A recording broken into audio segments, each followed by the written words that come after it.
Olá, estamos ao vivo agora. Boa noite. Boa noite. Sejam bem-vindos, bem-vindas. Boa noite, Pietra. Boa noite, Pati, Ilma. Todo mundo entrando. Que bacana, que gostoso. Vocês estão ouvindo bem a nossa voz? Todos ouvindo e vendo bem? Dá um joinha pra gente, se está ouvindo bem. Boa noite! Conta pra gente se vocês estão ouvindo bem, estão acenando. Faz um joinha assim, ó. Aí, joia, obrigada. Legal, Muito legal. bom, todo mundo entrando. Então, enquanto as pessoas vão entrando, sejam todos bem-vindos, estamos muito felizes. Eu vou arrumar uma coisinha aqui que tá me atrapalhando no meu rosto. Só um minutinho, pronto. E o pessoal tá entrando. Para quem não nos conhece, enquanto o pessoal entra, vamos apresentando de novo, né? Que a semana passada, né, que nós tivemos aqui, Sim. aí a apresentação foi curtinha, né? Então eu vou falar um pouco de mim, ele fala um pouquinho dele. Eu sou Silvana Cracasso e eu sou pedagoga. A minha primeira graduação é pedagogia, mas o meu interesse sempre foi nas dificuldades de aprendizagem. Então eu continuei estudando. Só que eu sempre achei que isso tinha muito a ver com o emocional, sabe? E de fato, todos os meus estudos me mostraram que dificuldades de aprendizagem também pode ter a ver com o emocional, mas não só, né? Com o emocional. Aí eu fui estudar, gente. Aí eu fui para psicopedagogia, que eu achei que faltava a parte da pedagogia. Não deu conta, eu queria saber de cérebro, eu falei, gente, é lá, é aqui, ó, intelecto. Aí eu fui atrás de neuropsicologia, fiz dependência química para saber mais de cérebro desse cidadão que não aprende, né?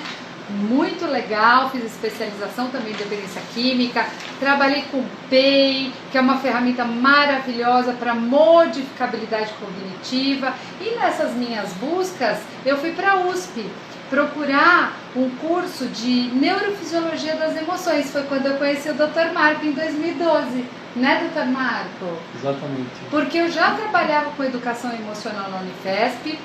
Fiz parte de um projeto, fiquei 8 anos trabalhando dentro de um departamento de psiquiatria, onde nós tentávamos identificar possíveis casos, eles chamam de pródromos, né?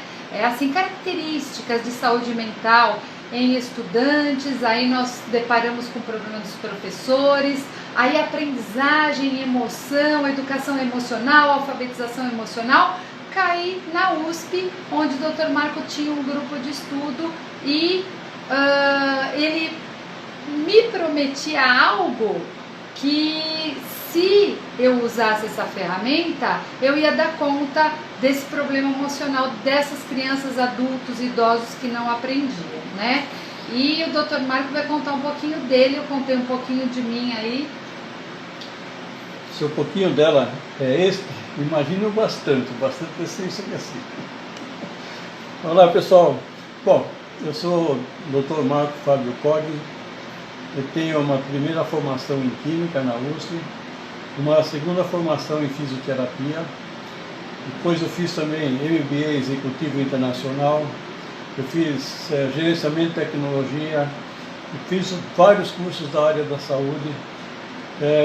Pós-graduação em fisioterapia, dou aula em diversos cursos de extensão, de cursos de pós-graduação como professor convidado. E quando a Silvana me conheceu, nós estávamos na USP com uma empresa incubada no Centro de Inovação, e nós estávamos desenvolvendo na época um aparelho chamado Cardio Emotion. Não sei se vocês conhecem, mas o Cardio Emotion ele é um aparelho de biofeedback, e você pode acompanhar as emoções das pessoas com esse aparelho. E aí então nós estabelecemos uma parceria, e hoje nós temos aqui a Intelectus Clínica Escola, em que nós fazemos atendimento clínico e também nós damos formação naquilo que a gente se formou também, né? Disseminação de conteúdo. Isso. Nós somos itinerantes, Isso. meio ciganos assim, onde tem pessoas querendo aprender, a gente vai. Então a gente dá aula no Brasil e em Portugal também, né, doutor Marco? E aqui na clínica, a Silvana trabalha na parte de reabilitação cognitiva, com foco em idosos, para memória, atenção, para relacionamento social e outros, né? E eu trabalho mais com hipnose clínica, com a parte de hipnose para descondicionar traumas, crenças, tudo aquilo que atravanca a vida das pessoas, né? Relacionado não só aos estudos, mas à parte profissional, de relacionamento e assim vai. Por que a gente está falando isso? Ah, porque vocês querem fazer propaganda de vocês? Não! Porque nós estamos querendo falar para vocês que a gente está aqui por uma causa nobre, uma causa nossa, para todo mundo que trabalha com educação e saúde olhar para o ser humano como um sujeito integral e integrado. Lembra que a gente estava falando na outra live que o cérebro é um sistema? Então nós viemos para o CIES para falar desse cérebro enquanto sistema pertencente a um sistema de um todo que chama ser humano. E hoje nós vamos falar do desenvolvimento humano. E nós estamos aqui com o desenvolvimento do cérebro hoje, mas é isso que eu queria dizer, o desenvolvimento do cérebro humano, né? Então hoje a gente vem trazer para vocês informações. E eu vou falar para vocês, eu me empolgo, ele se empolga, eu vou tentar ficar de olho se tiver alguma dúvida, mas a gente vai combinar o seguinte, eu acho que vão surgir dúvidas, porque a aprendizagem é construção, é tecer, é uma teia maravilhosa, né? Se surgir e a gente não responder, fiquem à vontade para entrar em contato conosco, no final a gente dá o contatozinho, tá?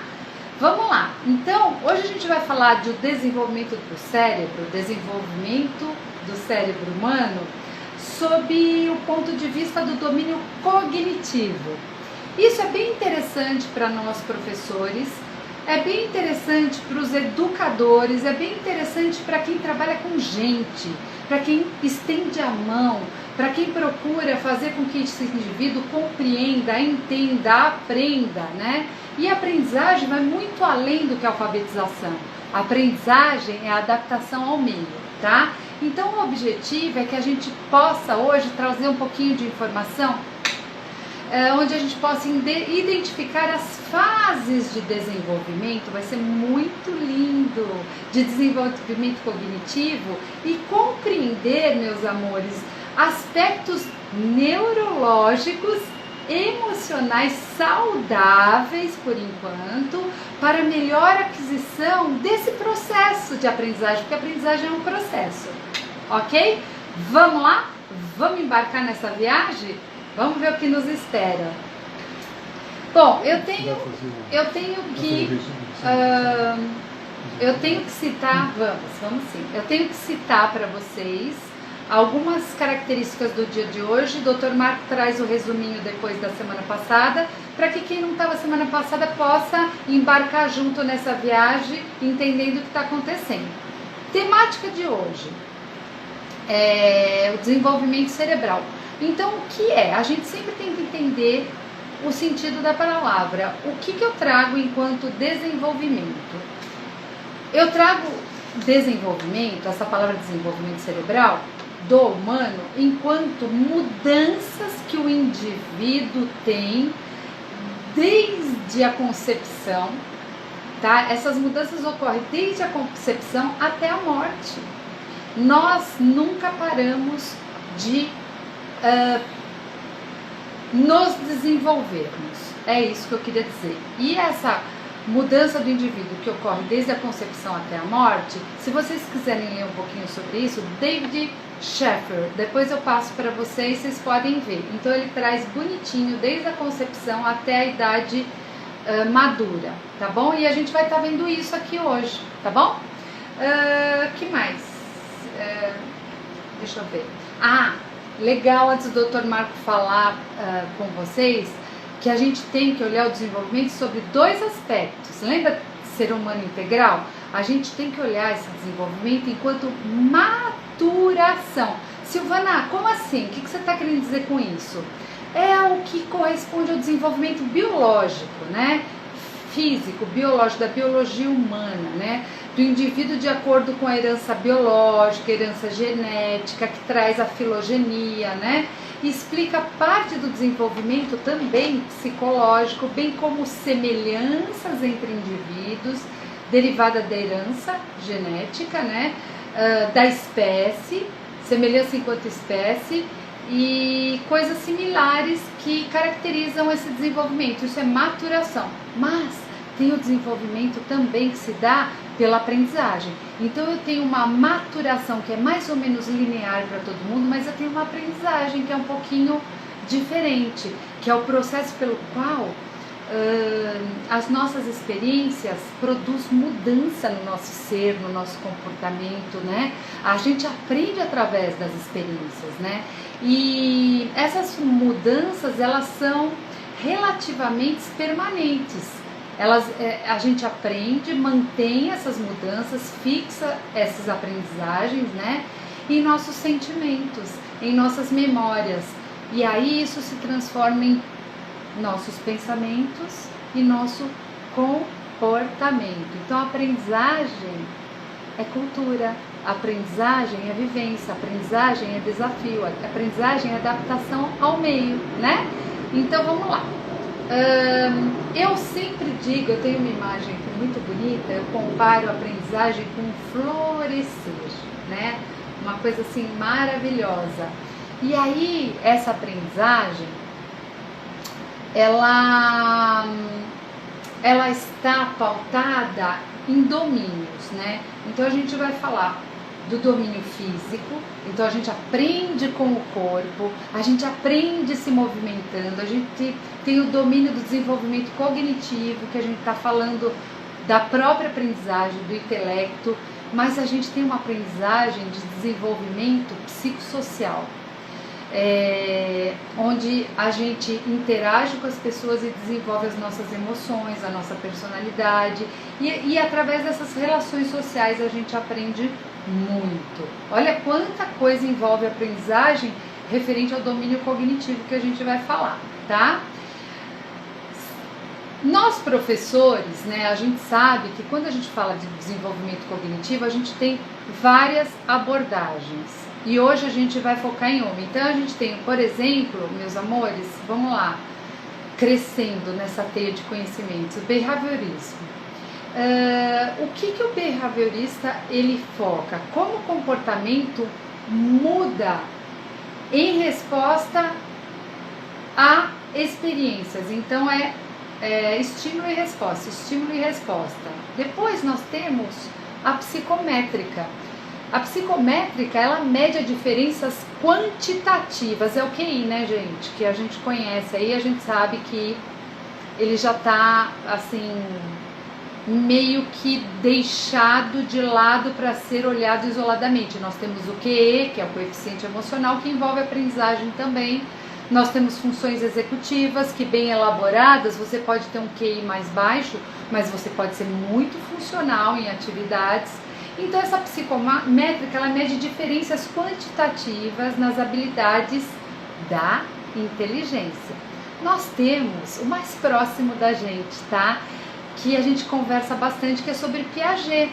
Então o que é essa abordagem piagetiana? Olha que gostoso, né? A gente saber da onde a gente está falando. O educador fala muito dessa, apesar de a gente falar de Freire é libertação, é libertária, é social, é política, né?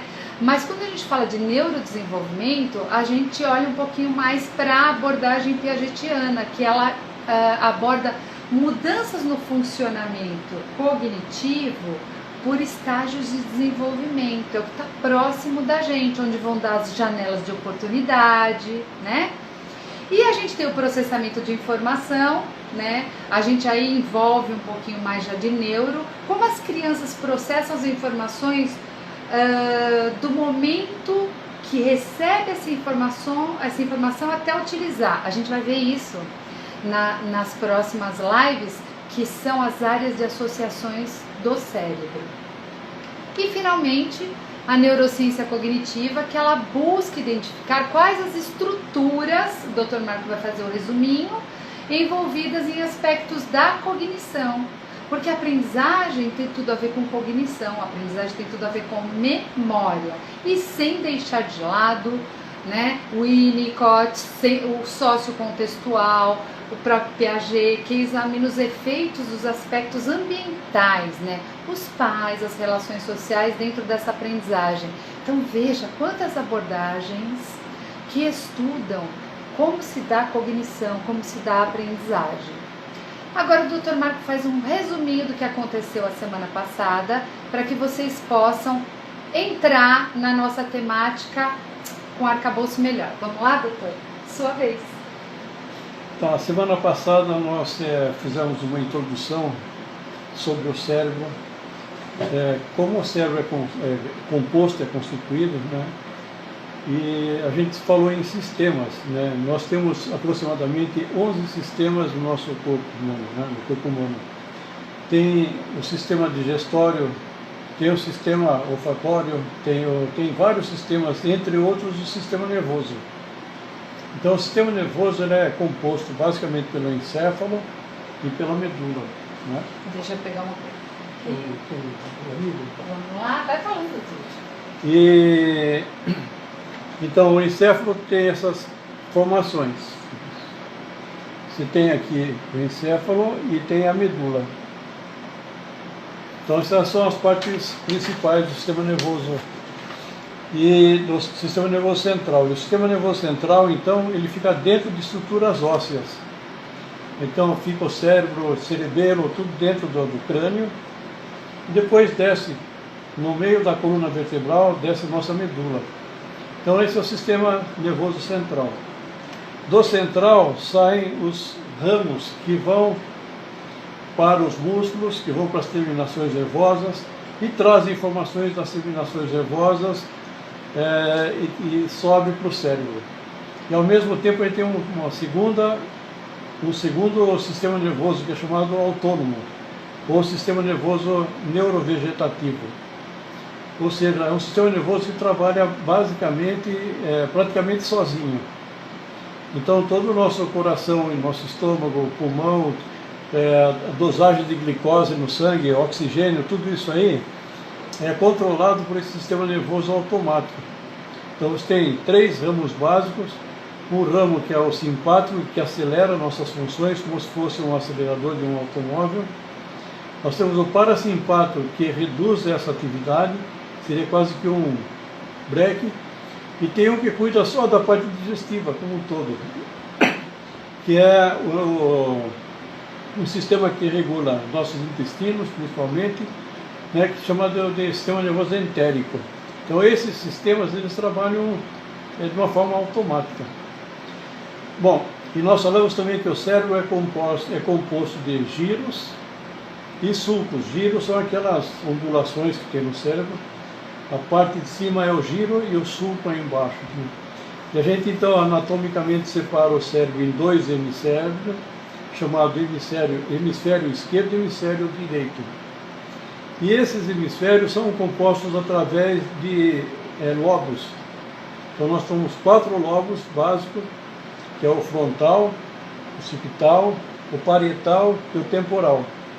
Por que temporal? Porque aqui aparecem os primeiros cabelos brancos mostrando que o tempo está passando, né? E tem mais um lobo da ínsula que fica dentro do cérebro. Não dá para ver numa anatomia externa, tem que ver numa anatomia interna. E esse sistema nervoso, então, ele é constituído de 2 células básicas. Uma chamada de neurônio e outra chamada de glia. Nós temos aproximadamente 86 bilhões de neurônios. E nós temos 860 bilhões de glias. Então, para cada neurônio, nós temos praticamente 10 glias. Os neurônios que conduzem todos os impulsos nervosos ao longo do corpo. Ele vai do sistema nervoso central para o periférico, vem do periférico para o central e volta para o cérebro. Mas quem faz isso são aquilo que a gente chama os nervos. Os nervos são feixes de neurônios, né? E tem ainda a glia, que é um segundo tipo de célula, que tem vários tipos diferentes, chamado de neuroglia, que elas alimentam os neurônios, elas limpam o cérebro, tem toda uma função de manter o cérebro de uma forma saudável. Então ele é bem complexo, mas é por aí. Muito bom, relembramos, né, essa constituição, essa orquestra maravilhosa de vários instrumentos que compõem o cérebro. E o que isso tudo tem a ver com a aprendizagem? Porque a aprendizagem é a melodia harmônica que se dá através dessa orquestra, essa arquitetura cerebral funcionando de uma forma integrada, por isso um sistema. Mas isso tudo que nós estamos contando para você tem um início, né? Tem um início, tem um estágio embrionário, tem as janelas de oportunidade, e é isso que a gente vai contar para vocês para ter o processo de aprendizagem. Vem para cá, doutor Marco, fica por aí. Então vamos lá, então agora a gente vai entrar em neurodesenvolvimento, período gestacional. É aí que tudo começa assim, pessoas queridas, desde a gestação, desde a barriguinha da mamãe, e eu vou contar um monte de novidades para vocês. Olha que legal como tudo acontece para a gente começar o processo de aprendizagem.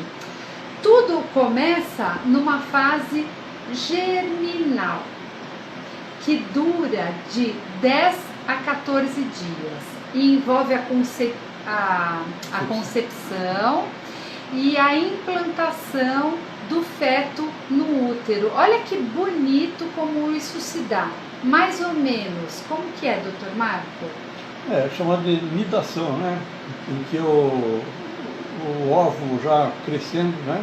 Então ele que se fixa no útero e aí começa o desenvolvimento. Né? É tão bonito, vocês vão ver mais pra frente. Então vem o óvulo, encontra o ovo, mas o óvulo encontra com o espermatozoide, forma um ovinho, que é o zigoto, e começa a se proliferar células, e é daí que tudo vai acontecer. Gente, é tão lindo o processo embrionário e como tudo acontece. Eu vou mostrar para vocês.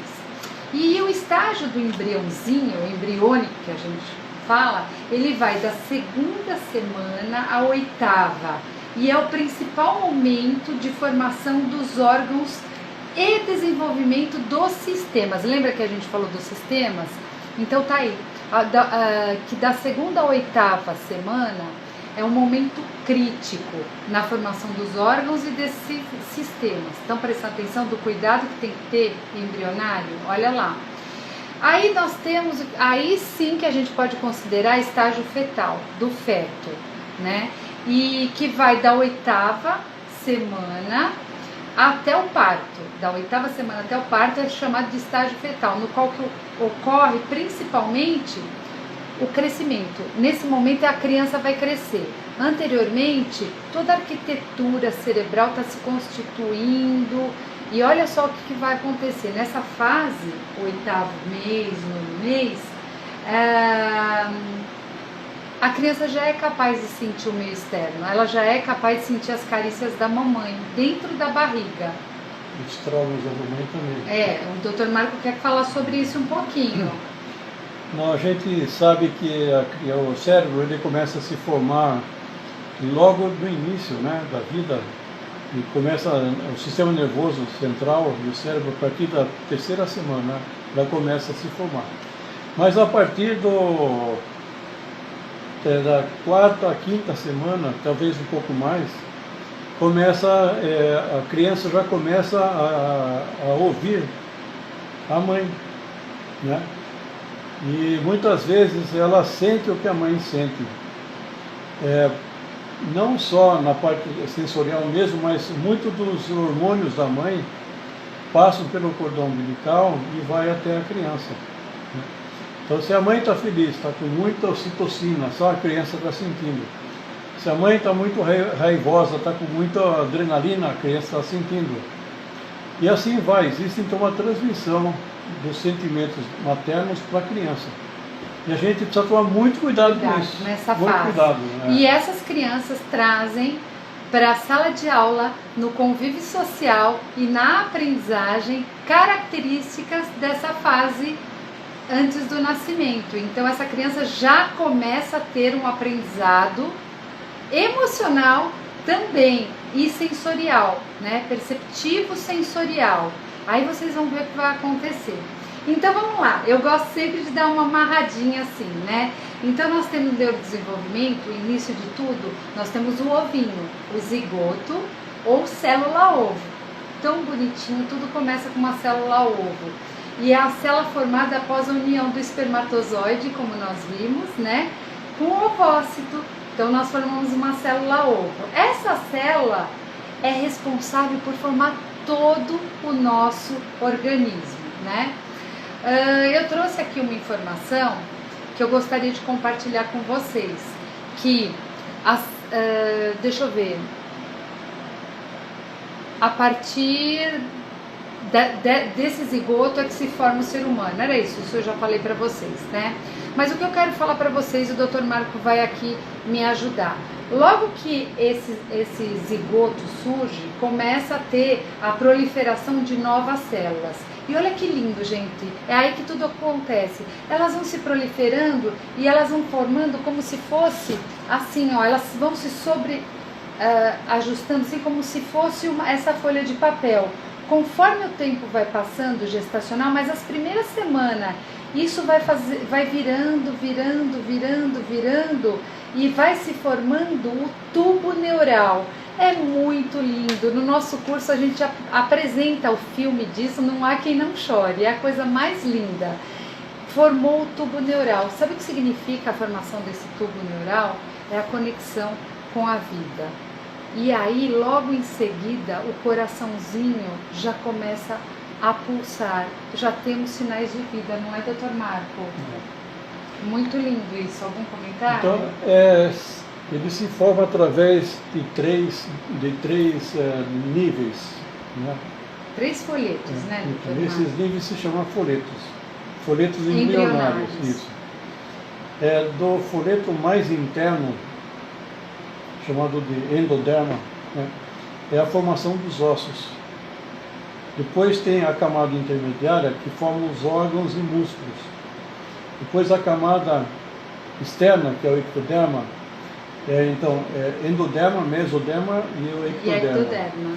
Do ectoderma forma o sistema nervoso e a pele. Olha que interessante. Não, muito interessante. São 3 camadas de células, né? Muito bacana. E aí então quando forma o tecido tegumentar, né, nossa pele, forma ao mesmo tempo a parte neural. Neural. Então, quem é responsável é a ectoderma, né, Dr. Marco? Então você vê só, por que massagem é bom, porque o toque é bom, ele está associado diretamente ao sistema nervoso.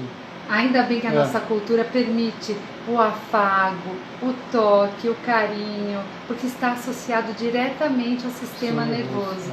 Então, gente, pedagogia do amor é verdade. Vamos lá? Que mais que eu... Nessa fase, eu gostaria que o senhor explicasse aquela parte do cordão que vai formar já a divisão do cérebro que nós vamos falar mais tarde, Dr. Marco. Durante o desenvolvimento do cérebro, então ela passa por 3 fases, basicamente, né? Uma fase em que forma a parte mais antiga do cérebro, que é o sistema reptiliano. Em seguida forma uma segunda porção, que é o sistema límbico. Deixa eu colocar mais perto aqui para ver, né? Então o reptiliano aqui, depois o reptiliano vai se alterando para um segundo cérebro, que é o cérebro... Sistema límbico. Sistema límbico. E depois tem a neocórtex. A neocórtex, está tudo aqui. Essa é a nossa constituição cerebral até agora. Aqui está a razão, aqui está a emoção, e aqui estão os reflexos primários nossos de sobrevivência. Então o nosso cérebro nada mais é do que juntando 3 em 1. E nós, queridos amigos, professores, outras profissões, nós somos o conjunto de toda essa arquitetura. Por isso que às vezes, vocês nunca ouviram falar, nossa, fulano reagiu como um bicho. Verdade, é o nosso cérebro reptiliano. Nós estamos na era do avanço da tecnologia. Nós investimos muito no córtex pré-frontal e paramos de investir na parte do meio, que são o sistema límbico, das emoções. Então nós estamos muito racionais, deixando as emoções de lado, e isso está nos causando prejuízo. Precisa ser um equilíbrio, né, doutor Marco? O importante é que as emoções podem paralisar completamente a razão. Então as pessoas que passam por um estresse emocional muito intenso, ele corta a ligação com a razão, ele reage como um animal. Exatamente, bicho, né? Porque o cérebro, gente, ele não é constituído só pela genética, ele também se forma e se adequa de acordo com os estímulos que ele recebe do meio. Lembra que a gente acabou de falar agora sobre 2 aspectos, a parte biológica e a parte da aprendizagem através do meio. E olha que bacana que tudo isso tem muito a ver com a aprendizagem. Então aqui eu tenho uma colinha muito bonita que eu queria muito mostrar para vocês. Não faça isso. Ele não quer que eu vire. Não. Ai, no nosso curso eu mostro. Faz ao então, contrário. vira o computador eles verem. Uma Então, colinha isso. linda. Assim linda, é melhor. Ó, que eu tenho, depois a gente pode passar para vocês, tá vendo? Vira que eu vou contar para vocês o que tá aqui. Vira para mim que eu vou fazer a colinha. De tudo isso que a gente falou, olha o que acontece para chegar na toda a parte de aprendizagem. Lembra que eu falei para vocês da divisão do zigoto? Então aí o Dr. Marco falou que tem a implantação, né, Dr. Marco? A proliferação. E aí aqui ele tá falando pra gente com 3 semaninhas. 3 semaninhas, isso é um estudo, tá? Que depois eu posso passar para vocês. O sistema nervoso central já está se constituído e 3 semaninhas já tem a vida, o batimento do coração. Já tem aprendizagem. Sim, já tem aprendizagem biológica desse ser. É muito bonito isso. Olha que bonito, com 4 semanas já tem a formação dos olhos, de alguns membros. E sabe o que isso significa? Novas aprendizagens. Porque a partir do momento que tem a formação dos olhos, a ciência nos mostra que já há percepção de captação de luz do meio externo, tá? Tem uma pessoa que enviou uma solicitação para participar, eu não sei se foi sem querer que mandou, da outra vez foi sem querer. A Vânia, qualquer coisa, manda um assim, um ok, tá? Que a gente tem tanta coisa para comentar para vocês, né? E aí, com 4 a 5 semanas, os membros vão se formando, os olhinhos. 6 a 7 semanas, dente, palato. 8 semanas, ouvido, genitália. E 9, 16 semanas, esse cérebro já está bem desenvolvido. Para 20, 36, 38, o sistema nervoso central está constituído, né?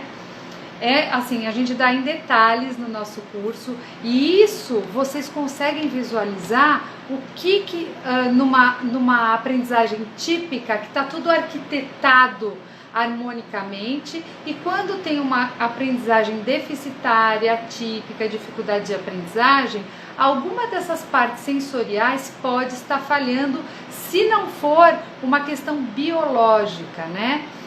Então é bem interessante, porque a aprendizagem tem a ver com a harmonia de tudo isso. Então o desenvolvimento do sistema nervoso, o início dele, repetindo, é na 3ª semana. 1 mês surgem as primeiras regiões do cérebro. E aí nós temos a divisão, que é o prosencéfalo, mesencéfalo e robencéfalo, ou seja, reptiliano, que ele mostrou, emocional e racional. Todos eles estão envolvidos no processo de aprendizagem. À medida que esse cérebro vai se expandindo, vai crescendo, essa parte da frente, ela vai se desenvolvendo para a aprendizagem. Só que eu não vou esperar ela estar formada para considerar que ela está pronta para aprendizagem. Não, somos nós educadores, professores, que vamos ajudar no desenvolvimento dessa parte racional com atividades sensoriais, com atividades motoras, aproveitando as janelas de oportunidade, né? Aí eu queria mostrar uma imagem linda intrauterina para vocês, mas vai ficar para depois, que eu já conversei. Na próxima vez eu vou conseguir trazer os PowerPoints para vocês, tá? Então, na barriga, o bebê é capaz de receber luz, como eu falei para vocês, e tinha um filminho aqui para vocês, e som. Veja que ele já tá, o cérebro, quando ele recebe estímulo, ele já vai formando cada vez mais os giros e os sulcos, e as conexões neurais, que nós vamos ver isso nas próximas lives. Ou seja, eu tenho uma célula, um neurônio, que vai se ramificando, vai arborizando quanto mais estímulo eu tenho. E o estímulo vem do meio interno e externo, principalmente externo, né? A partir do 4º mês de gestação, a criança então já consegue interagir, ela já é capaz de ouvir e a voz da mamãe, tá bom? Esse bebê já possui vida afetiva, porque vocês viram que já está formado os 3 cérebros, né? E o desenvolvimento do cérebro na infância tem fundamental importância em todas as outras fases posteriores da sua vida. Tudo que ele adquirir nesse momento gestacional e depois pós-gestacional, na primeira infância, vai refletir em todas as outras fases da sua vida, referente à emoção, referente à memória, à aprendizagem e ao comportamento. Muito bem. Algum comentário desse ponto, doutor Marco? Sobre as experiências negativas, né? Então, nós podemos ter a plasticidade, é a aprendizagem. A gente vai estar falando um pouco mais dela. Plasticidade é a capacidade que o meu cérebro tem dessa adaptação ao meio. Então, a plasticidade é a aprendizagem é plasticidade. Mas a plasticidade ela pode se dar tanto para o bem quanto para o mal. E o doutor Marco queria falar um pouquinho sobre isso. Então, existe basicamente 3 tipos de neuroplasticidade, né? A neuroplasticidade é a formação de novos neurônios. Esses neurônios estão nascendo todos os dias e durante a vida, até a vida adulta, até o idoso, tem novos neurônios se formando todos os dias. Tem a segunda possibilidade, que é novas conexões neurais, novas sinapses, que se dá através do aprendizado. Que é o nosso foco hoje. Pela repetição. Você repete, ele potencializa o aprendizagem através de um terceiro tipo de neuroplasticidade, né? Mas, de qualquer forma, tanto as experiências positivas quanto as experiências negativas, elas podem ficar, de alguma forma, presas, né? Vamos chamar presa. Ou seja, um aprendizado de experiências negativas... Retidas na memória, né, doutor Marco? Nosso arquivo, né? E nem sempre é memória consciente, pode ser memória subconsciente. Isso, memória celular. Quando a gente tem experiências negativas, as respostas no corpo vão ser negativas. Isso pode levar àquilo que a gente chama de estresse, né? E além do estresse, a ansiedade, todos os transtornos de ansiedade. E esse estresse, ele libera o cortisol. Pode ser na mãe que vai para o feto. E aí as crianças, quando nascem com uma série de dificuldades de aprendizagem, problemas de saúde física, saúde mental. São os filhos do estresse. São os filhos do estresse. Nós temos um artigo muito bonito sobre isso no nosso site, depois eu passo para vocês. Então, o filho do estresse mostra que quando a criança nasce e a mãe passou por estresse durante a gravidez, uma ansiedade muito intensa, essa criança pode nascer com tendência à depressão, tendência à ansiedade, TDAH, dificuldade de aprendizagem, esquizofrenia, opção sexual. Exatamente isso aí. Então tem uma lista muito grande de artigos científicos demonstrando que a grávida, né, a mulher grávida, ela tem que ter total tranquilidade, total paz, para não passar essas coisas para o feto. E aqui na clínica a gente vê muito disso. É verdade. Adultos que tiveram o estresse durante a gravidez, né, ele nasceu, depois começaram a apresentar os problemas relacionados a isso. E normalmente na aprendizagem, e normalmente na adaptação ao meio, comportamento e funcionalidade. Né? Como os TODs, transtorno desafiador opositor, que a gente vê muito, né, em adolescente, né, e diversos outros. E o que eu queria falar para vocês que os hormônios fazem parte de nós. O liberador de hormônio está aqui na central de comando no cérebro e libera para o corpo inteiro. Mas o que acontece? Por que é importante isso, meus amores? Porque nós que trabalhamos com a aprendizagem, nós somos mediadores de emoção. Porque tudo que é novo gera expectativa. Expectativa tem a ver com emoção. Expectativa pode gerar prazer ou pode gerar medo. Então, dependendo do que eu gero nessa criança, então essa coisa de terrorismo, de para provar para pai e para mãe, tem que ser cada vez mais difícil, tem que ser cada vez mais difícil, é prejuízo da criança. Fora que nós não podemos negligenciar a biologia. As janelas de oportunidade, elas são relativamente cíclicas e lineares, então há estudos científicos, isso, há janelas de oportunidade para se desenvolver a fala, janelas de oportunidade para se desenvolver outras questões de aprendizagem que estão correlacionadas a como esse bebê se desenvolve durante o seu, digamos assim, a sua fase inicial, sua fase fetal e de primeira infância. E aí o que eu vou estimular? A parte sensorial primeiro. A parte intelectual é a que vem no final do ciclo, né? Porque é muito específica. Córtex pré-frontal é um dos últimos a se formar. Então vamos lá, para eu não demorar muito. Vamos voltar numa coisa? Como é que a gente transforma energia? O que é energia? Estímulo. Em aprendizagem, sinal elétrico.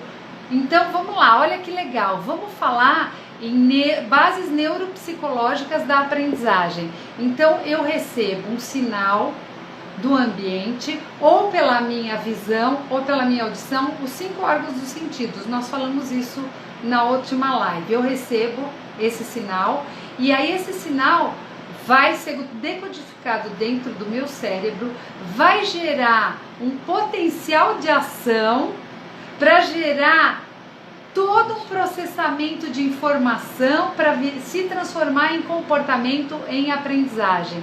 Olha que bonito isso, não podemos pular fases. Quando o bebê, vocês estão trabalhando com o bebê na primeira infância, o que ele tem condições de fazer? Ele ainda não anda, na verdade, nas fases iniciais, então ele vira a cabecinha para um lado, bebezinho ainda, estou falando do bebezinho, vira a cabecinha para o outro, então ele observa o mundo através dos olhos, da audição, do olfato, e ele tem que explorar tudo que está à sua volta. Então o estímulo que a gente oferece para ele deve ser estímulos relacionados ao ambiente, ele ainda não tem maturação o suficiente para ir além. Então ele é completamente instintivo. Conforme esse bebê vai desenvolvendo habilidade motora, vai percebendo, vai levantando a mãozinha, que ele já tem condições de alcançar, então ele já tem um receptor sensorial mais aguçado para transformar isso em comportamento de levar a mão para algum lugar. Tem alterações nesse potencial elétrico da membrana celular que vai trazer a possibilidade de ele pegar, de ele explorar o meio. E os neurônios vão tendo brotamento. Nesses brotamentos tem fases específicas que precisa ter poda de neurônio. Porque eu falei para vocês a semana passada, essa poda neural, ela precisa acontecer para não gerar certos transtornos de aprendizagem, inclusive o espectro autista, né? A gente fala isso bem especificamente no curso. E aí, quando essa criança percebeu, explorou o ambiente, desenvolveu toda a arquitetura cerebral de processamento, aí ela pode ter condições de pegar um livro e entender que aquele livro ele pode ser digamos assim, um agente. Esse livro pode ser um agente de conhecimento através de imagens e depois através de linguagem. Tá muito gostoso, mas eu vou ter que passar um pouquinho. E aí o Dr. Marco fala um pouquinho para vocês que nós temos as modalidades sensoriais que eu citei e qual é o estímulo específico, só para vocês fixarem, eu já falei. Vamos lá. Como é que funciona isso, doutor? Então, nós temos, a gente sempre fala que tem 5 órgãos de sentido. Tem a visão, a audição, o tato. Não, eu estou olhando. A gustação, a olfação. Oi, galera. Né? Mas nós temos mais do que isso. Nós temos ainda a propriocepção, que é, eu sei onde minha mão está, sem precisar olhar para ela, porque nas articulações eu tenho sensores que me falam onde está meu cérebro, onde está minha mão. E tenho também receptores internos que me passam essas informações para o cérebro. Às vezes de uma forma consciente, na forma de dor, por exemplo, né? Então essas reações são... Esses órgãos de sentido nosso, tem os órgãos de sentido externos e os internos. E também considera-se a intuição, estão se considerando agora a intuição como sendo mais um sentido nosso, que é um sentido bem subjetivo. Okay? É isso. Mas para desenvolver isso, eu gostaria assim de relembrar, fazer um resuminho, que a modalidade da visão, o estímulo específico é a luz. A modalidade da audição, o estímulo específico são vibrações. A somestesia, cuja submodalidade é o tato, somestese, tato, o estímulo é o calor e o frio. Por que eu estou falando isso para vocês? A gustação são estímulos químicos do palato, a olfação também estímulos químicos. Por que eu estou falando isso? Porque um colega aqui trouxe para mim, por isso que é importante estimular precocemente, por isso que é importante um olhar de escuta. Como eu gosto de ouvir esses termos, como eu gosto de lembrar de Alicia Fernandes, como eu gosto de lembrar dos nossos teóricos da educação, né? Que eles eram muito empírico, observação, né? E aí a neurociência traz a constatação de tudo isso. Então, para quem fez esse comentário, importantíssimo estimular desde cedo, deixa rolar no chão, a rolar é aprendizado, né? Deixa pular, deixa se equilibrar, trabalha sim aquela brincadeira de vedar os olhos, trabalha muito essa parte sensorial perceptiva que o Dr. Marco estava falando. E a intuição, ela só vai ser aprimorada mais tarde, porque a criança não entende ainda o que é isso. Ela só vai ser aprimorada mais tarde se nós trabalharmos enquanto criança todas essas modalidades sensoriais. Então nós temos que usar da luz, nós temos que usar dos estímulos mecânicos, ou seja, do movimento. Nós temos que usar de tudo que podemos para essa criança crescer saudavelmente. E na fisioterapia é interessante quando a pessoa tem um AVE, por exemplo, que ele fica, o AVC, que ele fica com sérios problemas, né? Então, a primeira coisa que você faz com a pessoa é fazer com que ele mexa o pescoço, levante a cabeça, deitado. O segundo é que ele role. Terceiro, que ele sente. Daí só depois que ele sentou, é aí que você vai fazer ele ficar em pé. E depois que ele ficou em pé, vai começar a andar. Então você reproduz exatamente as fases do bebê, para fazer um estímulo na mesma sequência para reabilitar fisicamente. É excelente. Eu trabalho com reabilitação de adulto hoje, né? E é impressionante como, se a gente volta para o que foi o aprendizado desde a infância, a reabilitação ela se torna muito eficaz e efetiva. Então veja bem que daqui a pouco a gente está aí num momento assim crítico. Veja bem o que nós aprendemos hoje em termos de neurodesenvolvimento, né? A gente já vai recapitular, mas é importante vocês entenderem que nós temos uma fase da área da percepção, nós temos uma área cerebral que nós vamos estar vendo depois, que é a área da percepção. Percebi o ambiente interno ou externo, o meu cérebro precisa decodificar isso. É a área do processamento, área primária, área secundária e a área terciária, onde após processar eu vou transformar isso em comportamento. Percepção, processamento, comportamento. Essa arquitetura tem que estar muito harmoniosa e nós temos que entender onde está falhando. É na entrada? O PEI fala muito disso, plano de enriquecimento instrumental. Heaven Forsten, né? Se vocês quiserem dar uma pesquisada. Então, onde é que eu estou falhando? É na área de entrada, na área de elaboração ou na área de saída? Eu tenho que detectar isso. Então, TDAH, transtorno de déficit de atenção e hiperatividade. Que atenção é essa? Qual que é, da minha percepção, da minha elaboração, da minha saída, onde é que está comprometido? Para isso que o colega falou, olhar e escuta atenta. Sim, temos como mensurar, temos como caminhar para o psicopedagogo, mas cabe ao professor também entender dessa neurociência cognitiva e prestar muita atenção, para ver se esse aluno não está precisando usar um óculos, para ver se esse aluno não está com deficiência auditiva, pelo menos para encaminhar, não é para diagnosticar, mas para encaminhar e não rotular, e não estabelecer rótulos de preguiçoso e outras cositas mais, né? Porque a criança que não consegue ser inserida ao meio que ela pertence, ela transforma em comportamento, às vezes, inadequado para chamar atenção, né? Então vamos investigar, né? O que mais que nós temos aqui? Nós estamos com 10 minutos. Aprendizagem precisa de associação. Então, para escrever, ele precisa acessar as áreas associativas. Então, a cognição, gente, que a gente falou hoje, que a gente está falando de uma neurociência voltada para a cognição, é um processo de estar consciente. Então, eu não vou aprender se eu estiver dormindo. Quer dizer, dormindo eu consolido a aprendizagem, né, doutor Marco? Dormindo eu consolido a aprendizagem, mas eu não vou aprender se eu estiver disperso, se eu não estiver focado, se eu não estiver interessado e motivado. E motivação vem de ocitocina. E ocitocina é o hormônio do amor, tá, gente? Não é o estresse que vai trazer aprendizagem, é a ocitocina. Nós precisamos de uma pitada de estresse para estar estimulado durante o dia.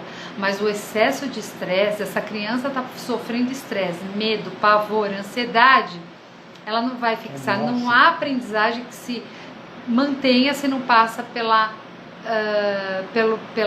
área das emoções, tá?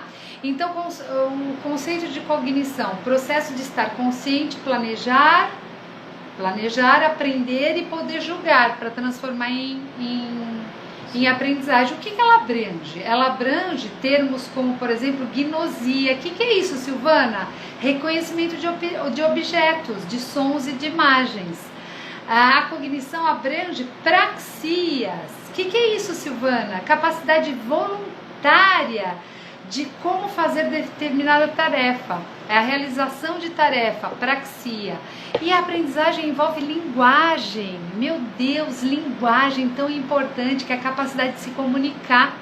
É o que nos faz estar inserido, né, ao meio, capacidade de comunicação através da fala. Podemos ter problemas, podemos ter afasia, alterações de linguagem, precisamos conhecer tudo isso. A gente aborda no curso, tá? E também a cognição envolve memória, capacidade de armazenamento, mas para armazenar precisamos ter boa entrada, bom processamento e boa saída, né? Para transformar em aprendizado. Eu vou ter que dar uma aceleradinha, que faltam 5 minutos, né? Há muito tempo que nós temos aí interessados na cognição e a gente tem todo esse histórico para vocês no curso de Neurociência da Aprendizagem. E eu só queria trazer para vocês que a gente resumiu tudo em uma teoria, que foi a teoria cognitivista, porque eu me baseei hoje em Jean Piaget, né? Na epistemologia genética, que os educadores conhecem. Epistemologia é a ciência que estuda as ciências, é a investigação das capacidades cognitivas. E genética, que é o campo da biologia que estuda os genes, a investigação dos genes no pensamento humano, né? Então, investigação da gênese do conhecimento humano. Mas aí vem também a epigenética posterior, que é o ambiente influenciando nesse nosso gene. Tem muita coisa para aprender, tem as fases de Piaget que vocês já conhecem. E o que eu queria deixar de mensagem para vocês, para a gente finalizar com nossos recados. O desenvolvimento mental, ele é uma construção contínua, comparável, assim, muitos autores dizem até, isso a frase não é minha, eu peguei, a construção de um prédio, né, uma edificação, um grande prédio, à medida que se acrescenta algo, vai ficando mais sólido, a montagem de um mecanismo delicado, que cada fase gradativa de ajustamento, né, que precisa de ajustamento, condizem a uma flexibilidade, uma mobilidade das peças. A gente tem que ir com muito cuidado, nós educadores, porque quanto mais estável, maior equilíbrio, maior aprendizagem. Depois a gente tem a gênese do córtex cerebral, que nós vamos falar. Nós temos sobre malformações encefálicas, que dão os transtornos de aprendizagem. A gente fala mais a fundo do estresse na infância. E depois, a próxima, eu volto com um resumo dos primeiros neurônios ao intelecto, para começar o terceiro assunto do dia 9 de outubro, que é desenvolvimento cognitivo e aprendizagem. Desenvolvimento cognitivo e aprendizagem. No dia 13 de outubro, terça-feira, mais a fundo plasticidade cerebral e aprendizagem. No dia 15 de outubro, que passou pela Semana dos Professores, parabéns, e Semana das Crianças, a gente vai estar junto falando de um assunto gostoso, das emoções na aprendizagem. Muito legal, vai estar bacana, a gente vai falar de neurofisiologia das emoções. E no dia 23 de outubro, a gente encerra esse ciclo com estresse, uma barreira na aprendizagem. A gente vai falar melhor desse assunto para vocês. Vamos tentar trazer soluções, ideias novas. Então eu espero que o dia de hoje, enquanto um desejo maior de que os educadores, de que todas as pessoas que lidam com comportamento, com aprendizagem, entendam um pouco mais, né, deste órgão, desse cérebro como palco da aprendizagem. Eu espero que vocês tenham saído com a mochilinha mais cheia. Alguma mensagem mais, doutor Mário? Se vocês quiserem acessar nosso site, é www.intelectusclinicaescola.com.br www.intelectusclinicaescola.com.br. Lá nós temos todas as informações dos cursos, neurociência, de aprendizagem. Entrem lá e vocês vão ver a quantidade de cursos. Tem sobre o sono. Tem uma live que está gravada, doutora? Tá. Tem uma live só sobre o sono, que pertence aos 5 pilares da imunidade, só sobre o sono, bem interessante.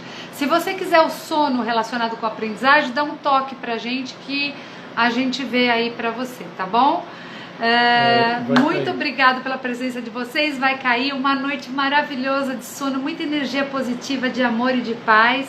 Muito obrigada. A gente vai desligar para não perder e poder repetir, tá? Para vocês.